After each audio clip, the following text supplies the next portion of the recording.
The broadcast is now starting. All attendees are in listen-only mode. Well, good evening, ladies and gentlemen, and thank you for being with me today. As always, a pleasure to have you with us. And all our usual attendees are here. Great to see you all, folks. Let's see, oh dear, we've got a lot of people today. Alan, Varian up there in Brisbane, nice to have you with us, Alan. He's a tutorial guy from New Zealand, tutorial New Zealand. We had great fun out in the lake. And always grateful to Alan because he steered me towards this part of the world where we have a nice idyllic little existence. Albert, he's a tutorial guy. Good to have you with us as well. Let's see. Oh dear, everyone's here. Carol, a new name. Carol, we're delighted to have you with us. We're even more delighted if you're a lady. Carol in our part of the world is usually a girl's name. It might be, I know in America it can be both. But we're delighted to have you, whoever you are. Danny, great to have you. Daryl over in Mossman. Big D, good to have you with us. Dean, he's a demon trader. He's how are you going with your trading, Dean? You got those nerves under control yet, mate? Jan, good to have you with us. Janet, lovely to have you with us. Janet's done about 5 tutorials, I think. Life's so much more fun when we're together. Janet, Jerry's with us, our recommended broker to the world, Jerry Winter. Great to have Jerry with us. You'll find Jerry's contact details under the contact list at the Daniel code. Justin, down there in the Hunter Valley. Hope Dad's with us as well. Mark, how's the trading going? Mark, I haven't heard from you for a long time. I hope you're doing great. Let's see what else we've got here. These are all tutorial guys. Good to have you with us. Mick D. Mick the D for Demon. Good to have you with us, mate. I hope you're going well as well. I know you've just started trading real money. Mick Murphy, good to have you with us. Mr. Story, it says it's beautiful in the white north, the frozen north. Well, all on your own, mate. Mrs. Needham and my children love skiing, but not me. It's too cold. I have no idea why people choose to live in cold climates. Beautiful spring day here at the Gold Coast, you know, Mike. Short sleeve, sun shining. Won't be long before we're in swimming. Neil, he's a cotton farmer, new guy doing a tutorial and going great. Peter, Peter King, the short-term trading master. Good to have you with us, my friend, as always. Lots of people. Sue Lee. Sue, a demon lady trader from North Queensland. I hope your trading's still as good as it has been, Sue. She's a marvel. She did a tutorial with me, and she was just so thrilled with the idea that trading could actually be profitable. Sue'd been trading for 20 years, I think she told me. Correct me if I'm wrong, Sue, but she'd done all the courses and tried everyone else, and when she got hold of trading time signals on the Daniel code, she was thrilled, really thrilled. It was like, wow, this thing really works big time. Sue Assini, lovely to have you with us. Sue Assini's just finishing off her tutorial as well. And Tom, our wealth manager. Don't call him a hedge fund. They get very upset. Tom represents a U.S. wealth fund that's he's in Florida. His partner's in New York. Trevor, good to have you with us. And Vicky, another lady. Boy, I love it when we have ladies on the show. We've got about 4 or 5 today. That's great. You know, it's a bit of a mystery to me why ladies don't... I'm not more of them attracted to trading. In Japan, which of course is the home of Forex, lady traders are actually the dominant group. It's very, very much taken off with lady traders in Japan. Okay, guys, all good, says Dean. So I guess you can hear me. Is that right? Everyone just type in the question box. Please let me know the sound's good. Yeah, okay, Daryl, thanks, mate. You're on the ball as always. Terrific. Good to have you with us. Okay, so let's have a look at what we've got in store today, folks. I think it's a very, very interesting time in markets as thanks, Peter, as we're seeing some volatility, start to see some nice volatility in some of the Forex markets, and it's washing across to a lot of other markets as well, which is why today I wanted to talk to you primarily about Forex. I mean, we trade Forex. A lot of our clients trade Forex, and for some reason or other, I am guilty of concentrating too much on the futures markets, and most of my webinars for you are based on futures markets, and that's no reflection on Forex. Forex is a fabulous trading market, as you can see. Forex is the boss. Let me make sure you can see this page. Yeah. 5.3 trillion per day, according to the Bank of International Settlements. Can you believe that? That's the size of the Forex markets. 5.3 trillion US dollars per day. Not per month, not per year, not per decade, per day. And you can see it actually dwarfs the futures markets, and the equities market is down around 191 billion according to these figures. Stocks, New York Stock Exchange, I don't know what that's supposed to mean. Is that just the US stock markets, I guess? But have a look at the size of this market. I mean, it is huge, it is massive, it is deep. I've been trading Forex for a very long time. In fact, I started trading Forex before I got on to futures. So there we are. Okay, somewhere in here we should be able to find our next tab. Here it is. And of that Forex market, folks, the vast majority of it's denominated in US dollars. You want to see how dominant the US dollar is. Of course, this is, world trade flows essentially. 85% of all currency and Forex trading is in US dollars. Extraordinary to just recognize that incredible dominance. So still the world's reserve currency, and trying hard to stay there. Okay, so let's have a look. So more interesting with Forex is Forex on the cross rates. Forex is the ultimate tell on the economic health of each issuing country. All of the official and government figures and reports are rubbery. I know that economists, fundamentalists love to trawl through all these official figures and draw all sorts of conclusions, which are usually wrong. I've got a very, very funny clip for you. I think hopefully it's the next one, and it's the market services survey that came out, and the two sort of official sources of measuring these services are absolutely in denial. They're absolutely in stark and complete contradiction to each other. So, I wanted to show you that as a glaring example of so-called official figures. They're rubbery. Sometimes they're more than rubbery. Forex and currencies per se have no inherent value themselves other than their purchasing power. But it's on the cross rates, particularly against the USD, that you can get the most insight. So we're going to look at a few of those today. Of course, Forex markets are manipulated, as are all other markets. People, when I say that, throw up their hands in horror and say, oh, God, don't tell me these markets are manipulated. Of course they are. All markets are manipulated. The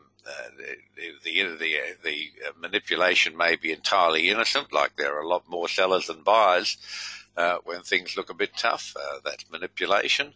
Forex markets, of course, are particularly susceptible to government policies and manipulations, and the interest rates, the relative bank set, the degree of QE or lack of QE that various central banks, that's sort of vital. Big central banks of advanced economies have a range in which they're happy to see those markets gravitate, and they work hard to make sure that they stay within those sorts of ranges. So be grateful they're manipulated. That's what gives things volatility. I thought this was a scream. You'll love this. This is my views on official info. This is the market and the ISM services survey that came out early this week. Have a look at them. They're in complete contrast to each other. Market thinks things are going very badly. ISM thinks things are just all blue sky and fantastic. And supposedly, these two surveys are measuring the same thing.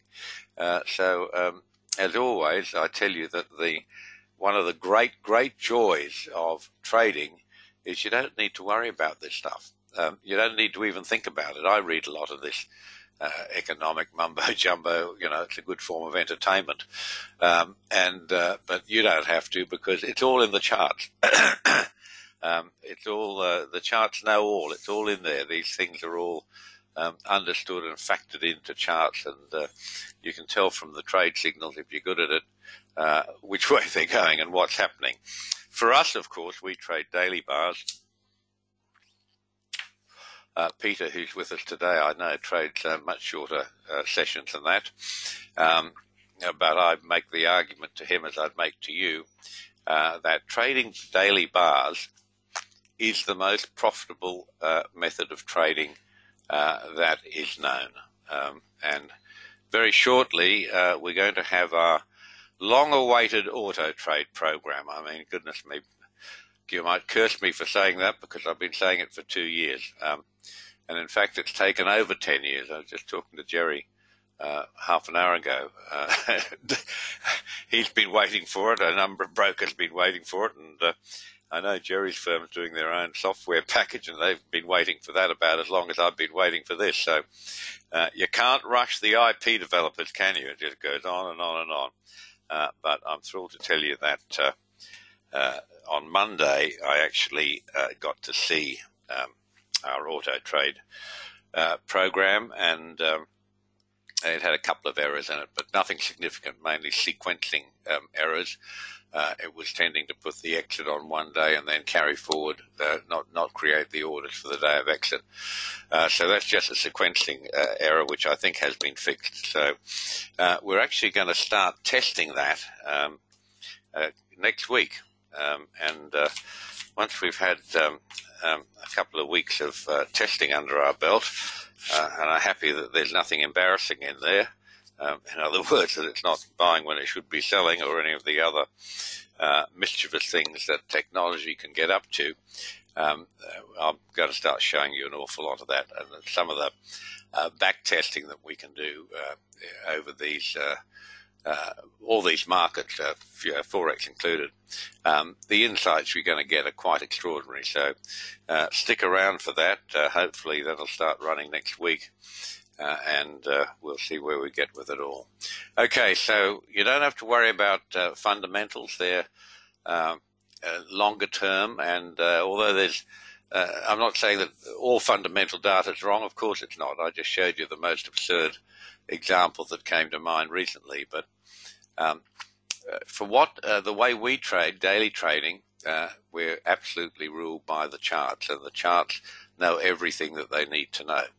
The big problem with fundamentals, folks, is everything that these various surveys and what have you measure. That may be absolutely true, but they never tell you when. They never tell you when that's going to have an effect on the general populace, which is what charts are. Charts are really a measurement of emotional value. And this one here that you're looking at, this is the Australian dollar, US dollar cross, my favorite short. You can see back in 2011 that an Australian dollar bought $1.08 US. And I mean, I spent a couple of years falling over the place laughing at the thought that the Australian dollar, which is a net importer of capital, still and always will be the way this country is run, could convince a group of people that it was worth parity or even greater than the US dollar. That concept was so absurd. This has been my favorite short for years and years, and those of you that have been with us a long time and come to our Christmas webinar, the Christmas special, where I try to wrap up what we've seen for the year and take some guesses at what's going to happen next year, you'll know that I've been barking about this thing non-stop for the last 7 years, telling you that this is the best short in the market, and it has been. It's having another leg down now. There's nothing on the surface apparently wrong with the Australian economy because growth is good. It's just had the best, the GDP, the best growth figures in some years.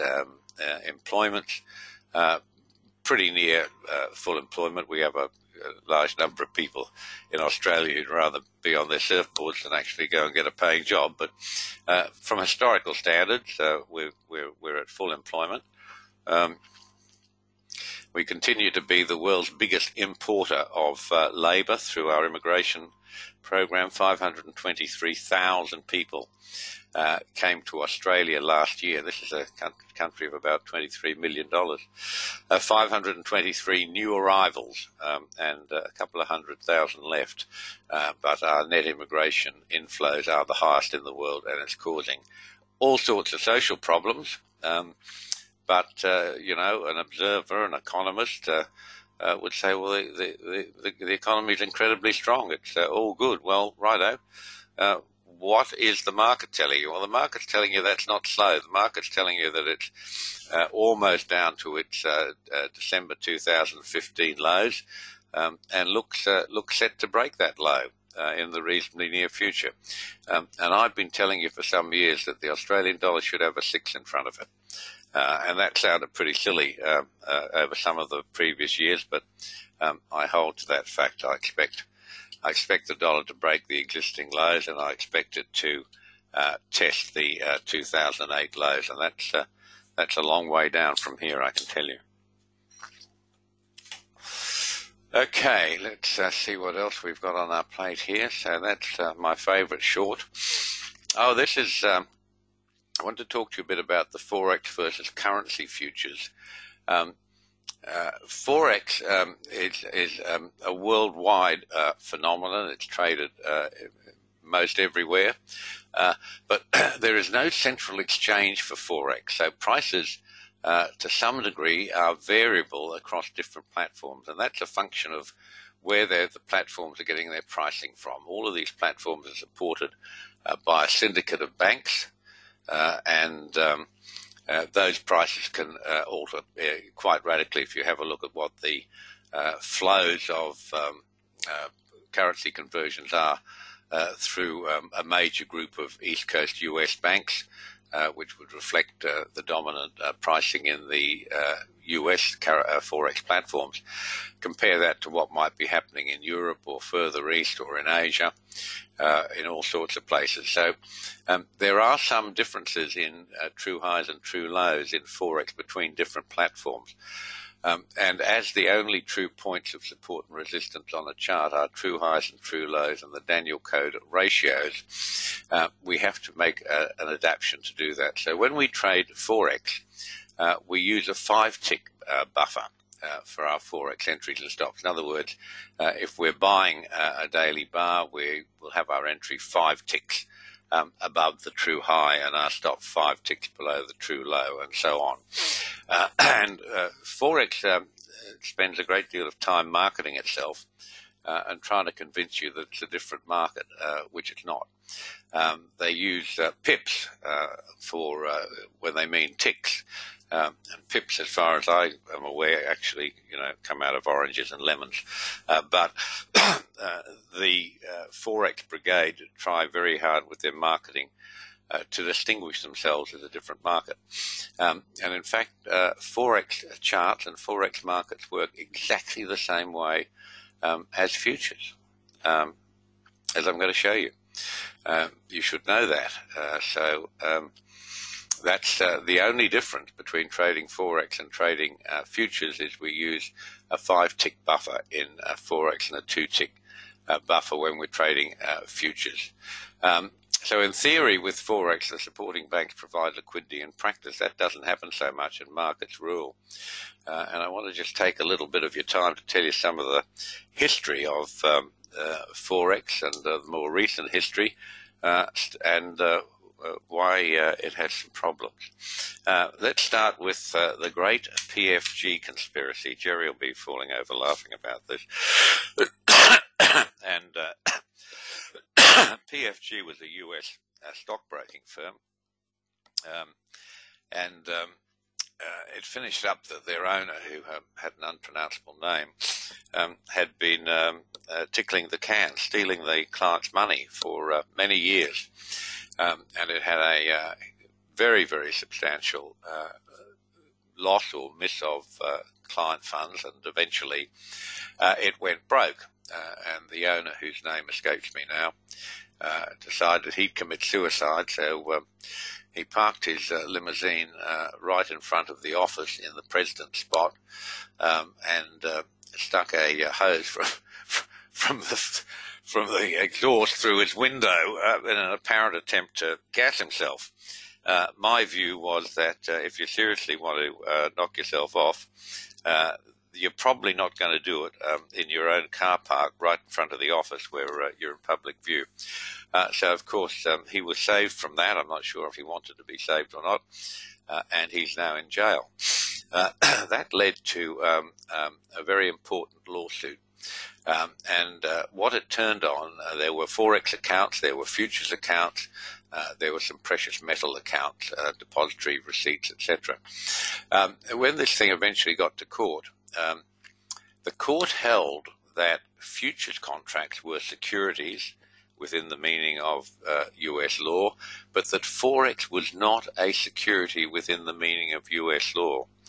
And what that meant is that if you had a Forex account, if you had a futures account, I should say, and I had a few, thankfully not too big, you eventually got almost all your money back.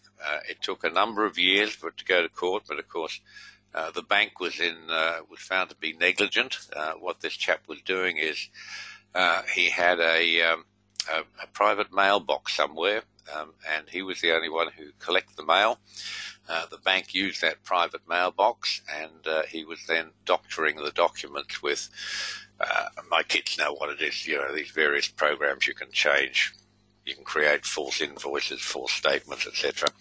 And he was falsifying these statements and then giving them to his own in-house accountants, of which he had many. This was a big firm.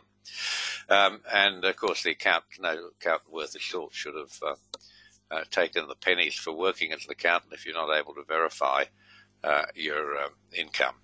And that was the case here. Eventually, this got to court, as I say, and if you had a futures account, the U.S. courts held that futures accounts were securities. You got almost all your money back from the banks, and some considerable action from the regulators. The regulators were just entirely negligent with this as well. They never get sued, but this chap was a very well-regarded guy in the business. He'd been on the board of several of the important institutions, and it was a bit like Bernie Madoff. They never really audited this guy properly because he was so highly regarded and respected in the industry. And he got away with it until, it got to the stage it couldn't go on, and he tried to off himself, and it all blew up. That made a lot of people shy of trading Forex, and we saw quite a switch within our own clients from Forex to currency futures. The CME has currency futures. They work exactly the same as all other futures. You can read about them on the CME website, but they don't have the flexibility. They don't have the pairs that Forex has. Some of the more exotic crosses in Forex are quite exciting, and you don't get those on the currency futures yet. Anyway, I know they've worked very hard to promote currency futures. Back in the days that I was trading them, some of them were quite thin, but they're getting better all the time.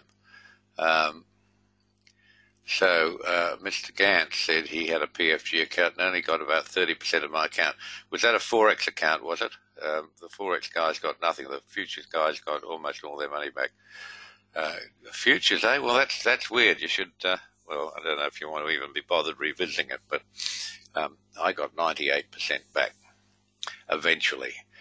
Right. The next thing to talk about is the Swiss franc debacle, which leads us into the wonderful story of Alpari and its cousins, and Jerry will remember this fondly or not fondly. I've I remember it fondly because what had happened, and this is back in 2015, is the Swiss bank, the Reserve Bank of Switzerland, the Swiss Federal Bank, had pegged the Swiss franc against the US dollar at $1.20. And this was common, everyone knew about it, and things went along quite happily. And on this particular day, which I believe was January, my recollection fails me entirely, don't quote me on that, but I'll show you the chart in a minute. We had sell signals all over the franc. We had, sells against 2 or 3 different pairs. And the sell, there were TO3 and TO3 plus signals, all sorts of things. And down the trade was elected, and down it went, and everyone was assuming that the Fed Reserve would step in and support the peg at $1.20, and the peg broke. And the market just went straight through the peg. I can tell you, because I remember it with great glee, that the trade was worth about $32,000 per one Forex contract. It was absolutely wonderful. Well, the upshot of that is Alpari, which was a very well-known Forex platform at the time.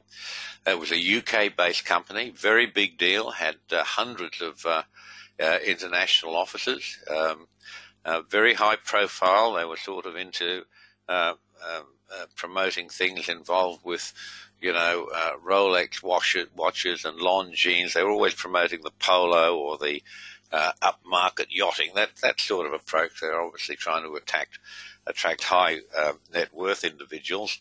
I guess no one ever told them that high net worth individuals generally don't read advertisements anyway, or see them. But anyway, what happens with Forex is that in this case, Alpari was holding the bulk of the contracts itself. It was taking the opposite side of the trade. And most now Forex companies have what they call different books. They have an A and a B book. Some of them even have an A, B, and a C book. And when you start trading, they'll put you into the A book. And their assumption is that they've got such an edge with the spread. Now, remember, this has all changed. This is back in the day. And some of these spreads were massive between the bid and the ask. They figured that they had such an edge on the spread that they could safely hold the other side of the contract. And they did that for years and grew into a very, very big company. But, of course, when the peg on the Swissy broke, they couldn't open their doors the next day. They couldn't pay. And that was the end of Alpari. They couldn't open their doors, and there were plenty of others that couldn't open their doors the next day as well. And that's why a lot of people have gone over to currency futures. I have some clients who are quite close to me that trade currency futures. They're very happy with them. I still am more attracted to Forex because of the flexibility and the choices that it gives you on the cross rates. But anyway, to cut a long story short, what happened after the Alpari incident and the Swissy breaking the peg is that the US regulators, mindful of this PFG bank opinion, the wheels of justice grind very slowly, the US regulators decided they'd regulate US Forex companies. And the major US Forex companies now have to have massive capital, very high levels of regulation, very high levels of supervision, and the big ones are as good as any market can be. So don't be frightened of Forex, but do think carefully about who's on the other side of the trade, and look particularly at the spreads. I'll see if we've got something more on that. Oh, this is the Swissy breaking the peg. Here we are. It was January 2015. Wasn't it marvelous? I mean, The world central banks rallied around to support it. The next couple of days it took them to get their act in order, and whoosh, up it went again. But as it was breaking the peg, the Swiss National Bank could not support it, could not hold the peg. I've got 80 on here. It was actually the inverse. It was actually $1.20 was the peg with the invert the charts. You'll see what I mean. Okay, so Forex markets, US Forex markets now are highly regulated. Big requirements for capital, risk systems, etc., constant oversight and review.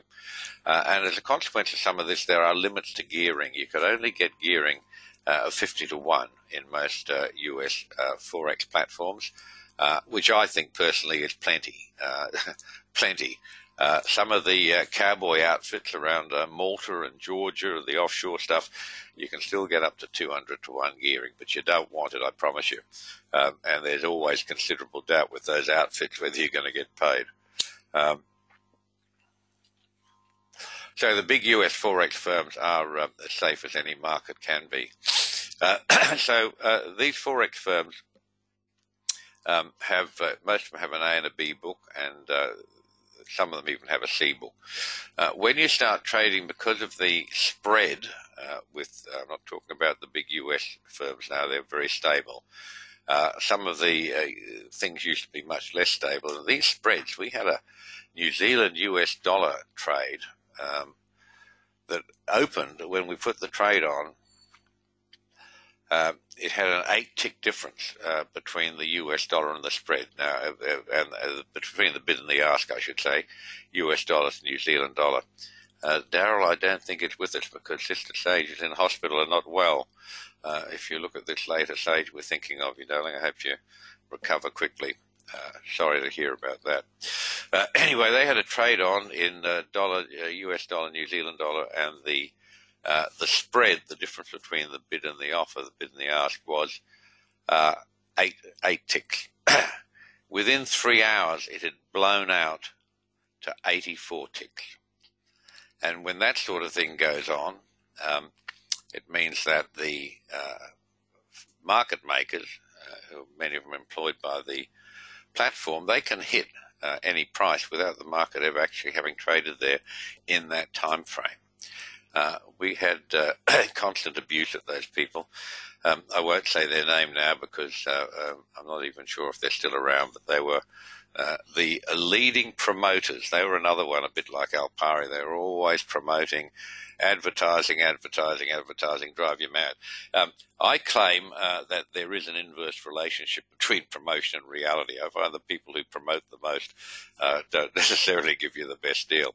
But leopards can change their spots, which is why I don't want to name them.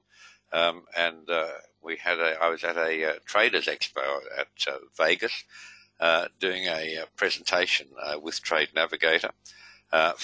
And I did name these people. I was so hostile about it. One of their guys was actually there at the expo, and he came and saw me afterwards and said, "Oh, we're very sad to hear that. We put a lot of," I said, "Oh, absolute BS. You're a bunch of, this is crooked. You're a bunch of thieves." Anyway, their vice president arrived on the plane from Chicago late that evening, and I spent the evening with him. Nice guy, loved to drink. We did what one's supposed to do in Vegas. We had a good time with plenty of booze. He was a real man's man. He said, "Look," he said, "on what you've shown me," he said, "I had no idea of this." He's a senior manager, not at the operation level. He said, "I will deal with this." And they did. The last time I saw what they were doing, their spreads were back in line with where they should be.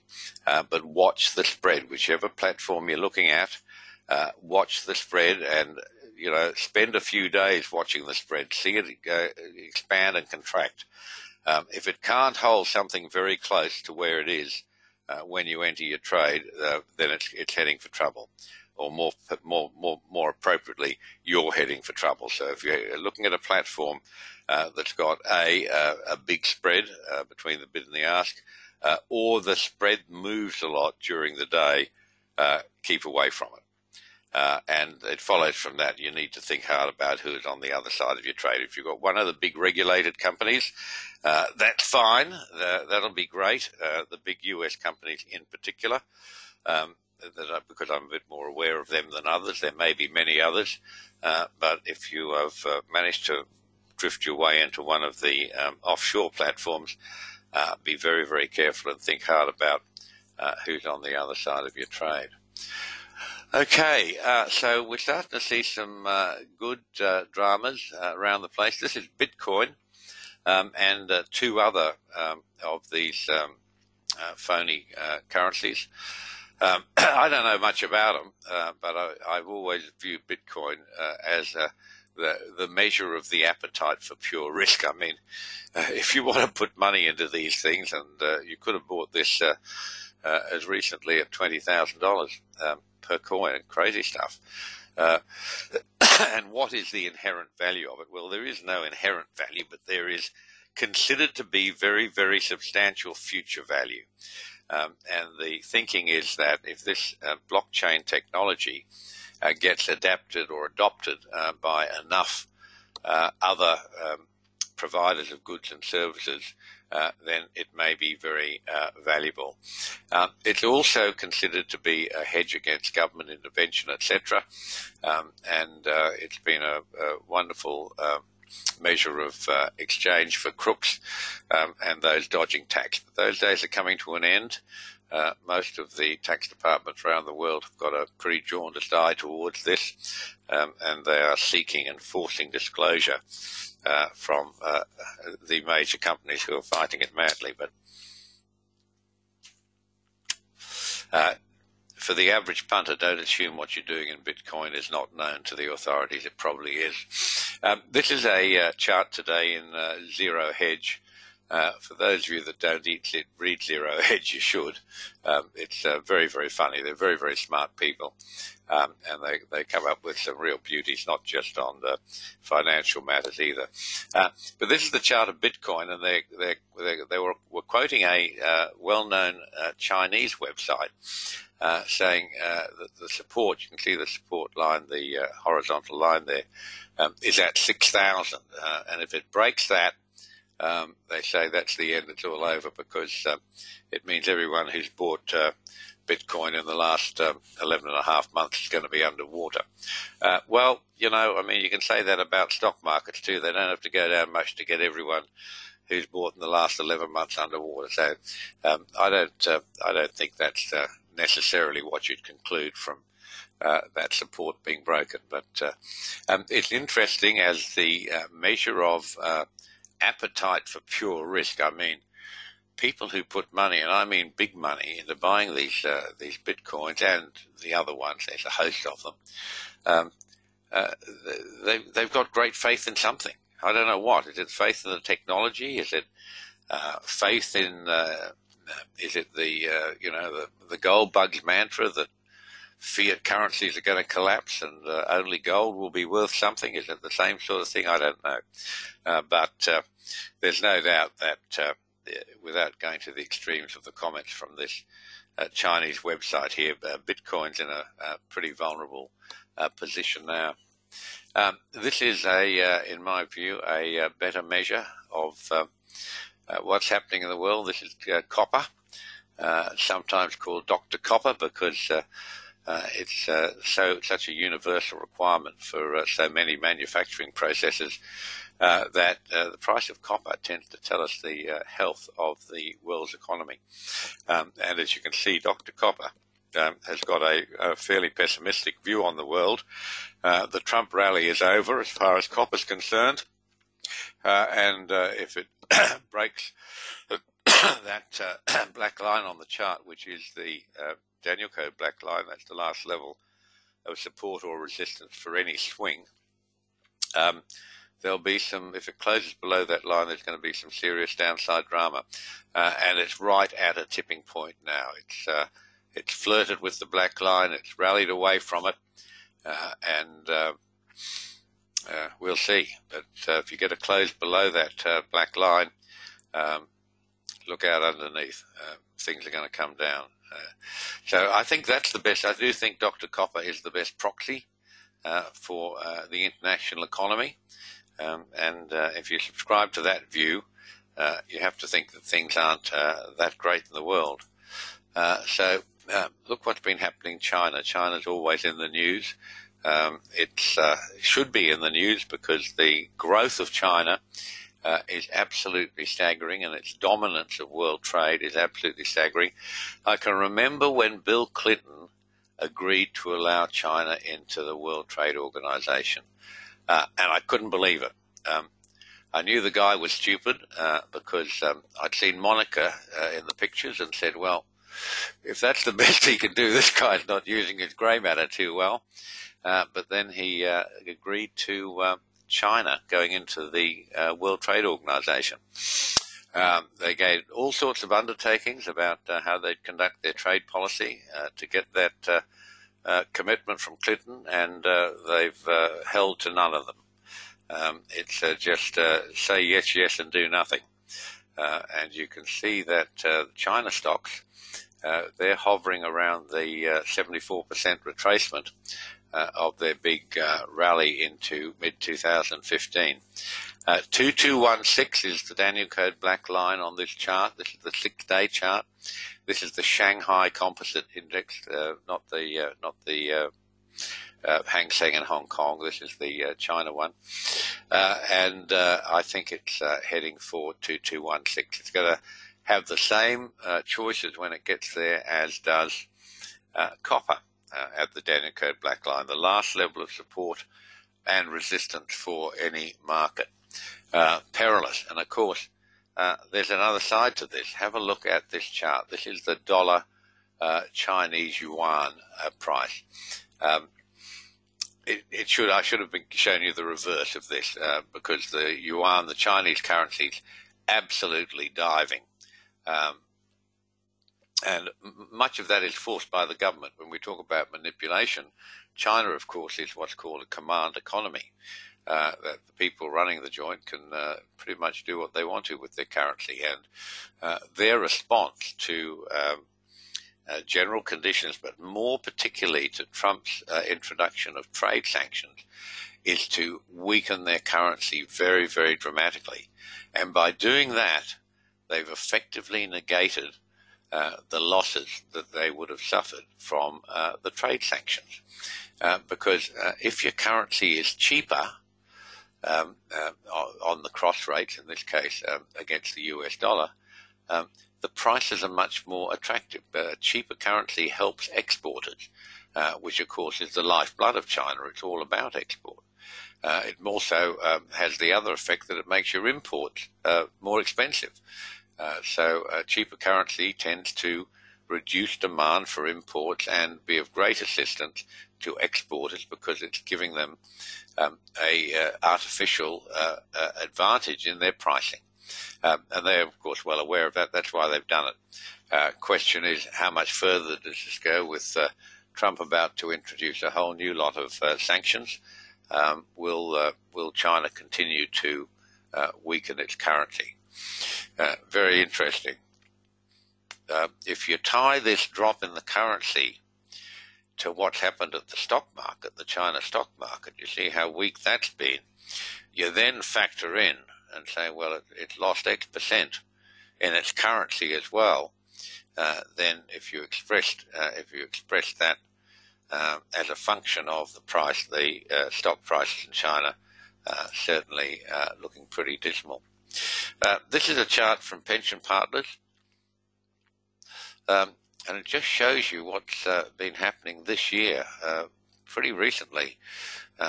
Venezuela, as you know, it's a total cot case. Its currency's lost all of its value, 99.99%. The Argentine peso's lost over half of its value. The Turkish Lira is the one that's been in the news a lot, and it's very interesting because Turkey is a bit of a pivotal country. It's sort of the trying to get into NATO and got rebuffed, and then, or it might be in NATO, tried to get in the European Union, and they've been stalling on that. So the Turks are now sidling up to Russia. They're a buffer for the east of the European bloc, and they've got a very controversial President Erdogan, who's been winning a referendum and elections so that he's remaking it as an Islamic state. Turkey, when it was founded, was a non-denominational state. All religions have been welcomed there and done well. Now, this Erdogan's a different kettle of fish. He's a extreme Muslim, and he's imposing all of these values on Turkey. But things have accelerated since this chart came out, and the Turkish lira is weak. So why does that matter? Well, the big story is that all of these developing countries, and have a look at the South African rand as well. It's only showing minus 15.8. It's pretty close to minus 30 at the moment, diving. All of these countries have massive debts in US dollars or foreign denominations, either euro or US or even some British pounds. But if your currency is weakening, it takes a lot more of it to repay the debts. And that's the story that's underlying this buzz about emerging markets. It's the debt that they've taken on in strong currencies, primarily the US dollar and euro, and they are now going to have to try and repay that. And if their own internal currencies very, very much weaker, it makes the bill they've got to repay very, very much higher. And in many cases, they're just not going to be able to repay it. So, we're going to see public defaults on debt repayments by a lot of these countries. Once that starts, it's a question of confidence being lost. It'll spread to other countries. And I think we are very close to having the start of a serious foreign currency, Forex, currency crisis. And me, personally, I think that's great fun because I'm a trader, and traders love chaos. The more chaos there is, the better opportunities we're going to have for our trading. So don't be frightened of what's coming down the track with Forex, folks. Embrace it. You'll benefit from it if you know how to trade Forex. Okay, this is the chart of the Turkish Lira. Again, this is the inverse. This is the US dollar against the Turkish Lira. So you can see how the US dollar has just skyrocketed. Well, in fact, it hasn't. What's really happened is the Turkish Lira is very, very weak. So just take this chart and tip it up the other way to get a view of what's been happening with the Turkish Lira. And that, I think, is a big deal because don't forget, Turkey is a huge buyer of arms, weapons. The present row is they are been predominantly equipped. They've been predominantly clients of the U.S. defense industries. Most of their materiel is configured to U.S. dollar type machinery, which is compatible with other NATO countries.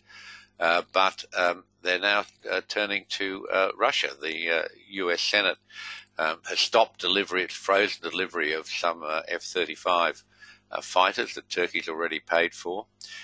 As usual, they're arguing over a nothing. There's a Turkish agitator who fled Turkey. He's been given asylum in the US. Turkey's very upset about that, want him back. They've arrested a US pastor for God knows what chances. America's upset. They want him back. But the real issue, that's the one that the papers and websites talk about, the real underlying issue is this drift by Turkey towards Russia with a view to purchasing the S-400 anti-aircraft missile system, which is very, very, very effective. And America is aghast at that thought, apart from losing a US-centric client for these huge money purchases of defense materiel. They're gives Turkey the chance to really lock down their own airspace. This S-400 is absolutely lethal. Okay, let's move on. So we've done this. Did I press the wrong button? I must have. It's gone backwards. We've done the Turkish Lira.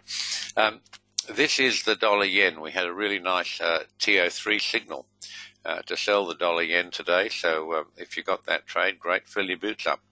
I wanted to show you, though, that I've been talking a lot about these new time signals that I've developed and that we're using with great success. And I've always talked to you, I think, about it on futures, and I want to show you that it works exactly the same on Forex. So if you just look through this chart and you come to the conclusion that every high and every low is coming on a time signal and creating its own buy or sell signal, you'll be quite correct. There is not a turn in this market. In fact, there's not a turn in any market that the time signals don't get. It's quite extraordinary. We've got a lot of people with us today who are doing tutorials, and they're all, without exception, absolutely thrilled about it. Learning to trade time is the greatest gift anyone can give you, because markets will be here forever. And once you've mastered trading time, it's entirely different to trading price, but it overlaps some of those signals. So we had a TO3 sell signal for today. You can see we've got a nice little sell-off bar there. That was also a 6-seal Daniel code sell signal on the time signals. So it works exactly the same. So you folks who are interested in trading Forex, or indeed anything, do think, please, about doing a Daniel code tutorial. The video tutorials, I'll come to those in a moment, but basically give me a call if you'd like to talk about it, or send me an email with your phone number in it and where you live, so I can work out what time to call you, and I don't call you in the middle of the night, and we can have a talk about learning to trade time in Forex as well as in futures. This is another nice signal we had today. This was a TO3 signal in Forex that was elected today. And I wanted to show you how these Forex markets work exactly the same as futures. These red lines that you can see on here are resistance, as is the blue line. And you'll see from the bar, the two back from today, the big up bar, it closed. Its close was at 1.3188 against the Daniel code number at 1.3186. 2 ticks. That's a hair. You can see the closing bar is actually sitting right on that number. That's how accurate this stuff is. And that set up a TO3 sell signal for the next day, which was not elected. We got an inside bar. And today, of course, it was still valid as a sell. Up it went. It rallied some more. It hit the blue line, 13225. It's on members' charts. If you're a member of the Daniel Code, you can see this. 13225. That high today, 13227. 2 ticks variance. Extraordinary, isn't it? And that chart's been that number's been on the chart for ever since the low. It's quite extraordinary how accurate these markets are when you're running them on the Daniel code numbers. So I'm showing you that to make the point that Forex reacts to the Daniel code sequencing and signals in exactly the same way as does futures. This is a sheet on time. I'm very excited about that. Our new auto trade 6S system that's coming out is based entirely on time. It doesn't look at price at all, and it doesn't look at any studies that are related to price. It's quite extraordinary. And we're actually running a manual version of that at the moment in test mode. It's called 6S. You'll see it at the website, and you just have to be registered. It's free. You just have to be registered with the Daniel code. Registration's free, and you can see those 6S signals every day. Today, the website's had a little bit of a problem. That's why it's in test mode, I guess, for the success signals, and it's only released 4. But after we finish this webinar, I'll go back and fix that up and release the other signals as well. Remember, that's just in test mode. We're not got that bedded down yet, which is why it's free. But go ahead and look at those success signals. You're most welcome. And the people who have looked at them have found them very, very interesting. So with time, there's always more than one time cycle at work, which is why there's more than one trend operating in any market. And most of you know what the big DC time ratios are. We've used them often enough and talked to you about them. 44 is the time for gold. 59 tends to give you market highs. 62 tends to give you market lows. If you're interested in this stuff, please go to the Daniel Code website. Click on the tab that says articles. You'll see about 90 articles there that I've had published. And look at particularly the two that are on time. They're quite big. You might need to print them out and read them a few times. And one is called It's Time. And the other one, I'll bring them up and show you, is called Timing Gold. And they're called respectively Masterclass 1, It's Time, and Masterclass 2, Timing Gold. They're on the Daniel Code website. Please go and look at them, read them. You'll be very interested. I don't know that anyone else is infatuated with timing signals the way I am, and it's taken me 20 years to develop this, so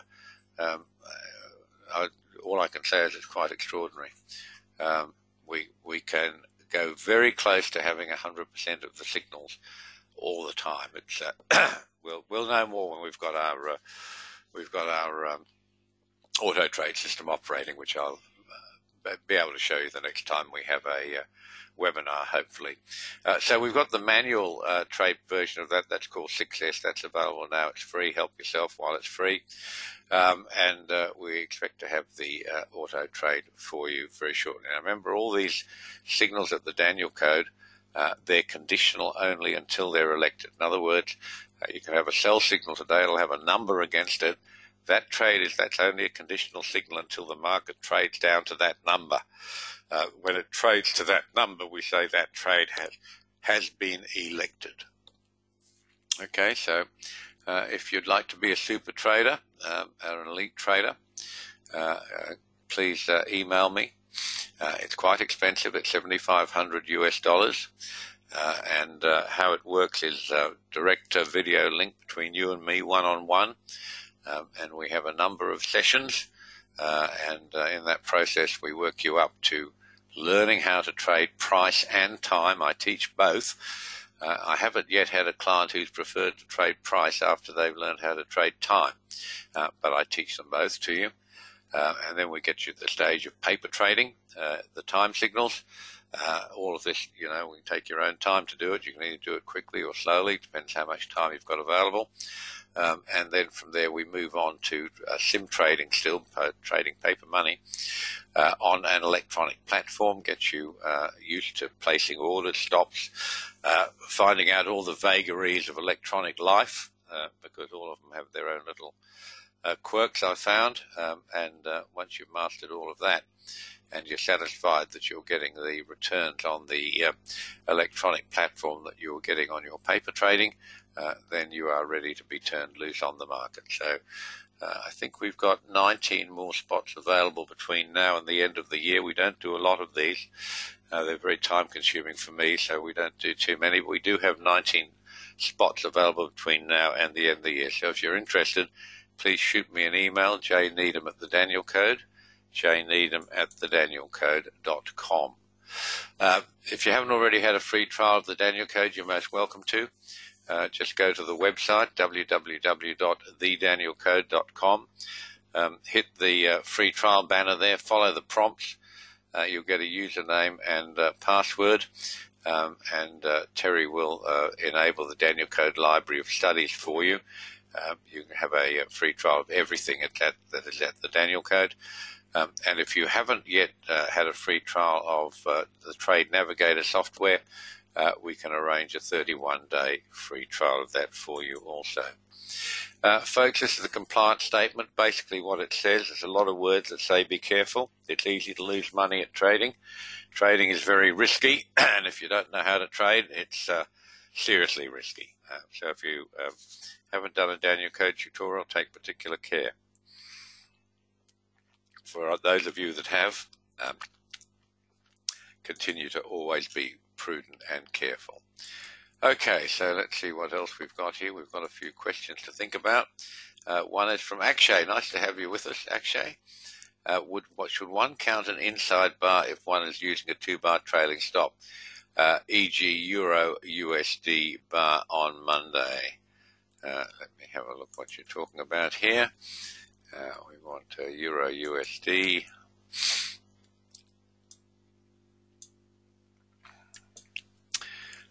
Here we are. So no, Akshay.